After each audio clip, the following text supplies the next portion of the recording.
Hello friends, welcome to medical health society. आज के इस वीडियो में हम बात करने वाले हैं मस्तिष्क ज्वर या चमकी बुखार के बारे में। यह एक गंभीर जानलेवा बीमारी है जो आमतौर पर 6 महीने से लेकर 15 वर्ष तक के बच्चे को प्रभावित करती है। इसे मेडिकल भाषा में एईएस या फिर जेई कहा जाता है। एईएस एक्यूट एन्सेफेलाइटिस सिंड्रोम और जेई जापानी इंसेफेलाइटिस।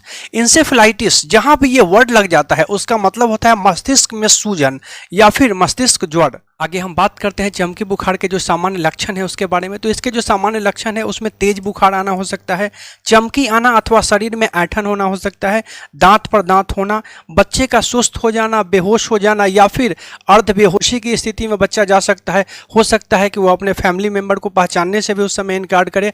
ऐसा भी जो मानसिक स्थिति है वो आ सकता है। चींटी वगैरह काटने पर किसी तरह का हरकत न करना, यह सब जो चमकी बुखार है या मस्तिष्क ज्वर है इसके सामान्य लक्षण हैं। तो मस्तिष्क ज्वर एक गंभीर बीमारी है जो ससमय इलाज से ठीक हो सकती है। यह अत्यधिक गर्मी एवं नमी के मौसम में यह बीमारी फैलती है। इसको लेकर सरकार के द्वारा एक प्रोग्राम भी चलाया जाता है, चमकी को धमकी। इसमें 3 चीजें आपको याद रखना है, खिलाओ, जगाओ और अस्पताल ले जाओ। यहाँ ध्यान दीजिएगा, 3 बातों का इसमें आपको ध्यान देना है। बच्चों को रात में सोने से पहले भरपेट खाना खिलाना है। इस बात का आपको विशेष रूप से ध्यान देना है कि बच्चा जो है वह भूखे पेट रात में ना सोए। रात के बीच में या फिर सुबह उठते उठते सबसे पहले आपको यह देखना है कि बच्चा कहीं बेहोश तो नहीं हो गया, कहीं उसको चमकी तो नहीं।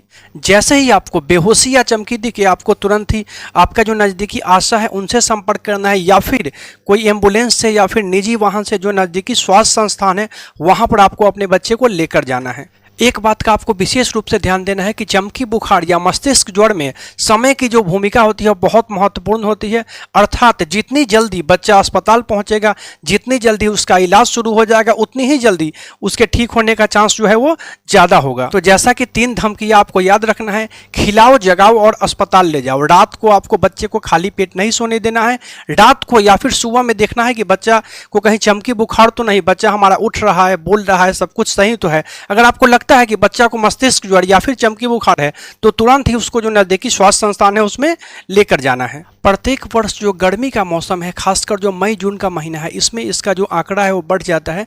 जैसे 2019 में हम लोगों ने देखा होगा कि चमकी बुखार से बिहार के ही मुजफ्फरपुर में 150 से ज़्यादा बच्चों की मौत हो गई थी। और इसका एक कनेक्शन यह भी देखा जा रहा था कि कुछ लोग लीची से बता रहे थे, क्योंकि जो बच्चों का मौत हुआ था उसमें ज़्यादातर बच्चे जो थे वह लीची का सेवन किए थे। तो बहुत सारे लोगों के मन में एक सवाल आ रहा होगा कि क्या लीची से भी चमकी बुखार का संबंध है, क्योंकि बहुत सारे बच्चे जो थे मुजफ्फरपुर में जिनकी मृत्यु हुई थी वो खाली पेट लीची का सेवन किए थे। तो लीची में एक खास तरह का प्राकृतिक यौगिक होता है जो कि लगातार अगर खाली पेट इसका सेवन किया जाए अत्यधिक मात्रा में तो इससे जो ब्लड शुगर है वह तेजी से नीचे गिर जाता है, जिससे जो मस्तिष्क है मस्तिष्क में प्रभाव पड़ता है और चमकी बुखार जैसा लक्षण दिखाई देता है। और पिछली बार भी यह स्थिति मुजफ्फरपुर में देखी गई थी, क्योंकि मुजफ्फरपुर जो है वो लीची के लिए प्रसिद्ध है और बच्चों ने लीची का भी सेवन किया था और खाली पेट अत्यधिक मात्रा में किया था। हो सकता है उसके बाद वो खाना नहीं खाए होंगे जिसकी वजह से उनको परेशानी हो गया है। तो इस बात का विशेष रूप से आप लोग को ध्यान देना है कि बच्चे को खाली पेट लीची अत्यधिक मात्रा में नहीं खिलाना है या फिर खाली पेट नहीं सोने देना है। बाकी हमारी सरकार के द्वारा भी इसको लेकर के जो अभियान है जागरूकता वो चलाया जा रहा है। जगह जगह लोगों को जागरूक किया जा रहा है, कैंप लगाकर जेई का जो टीकाकरण है उसको बढ़ावा दिया जा रहा है। तो इस प्रकार चमकी का जो 3 धमकी है उसको आपको याद रखना है, खिलाओ, जगाओ और अस्पताल ले जाओ।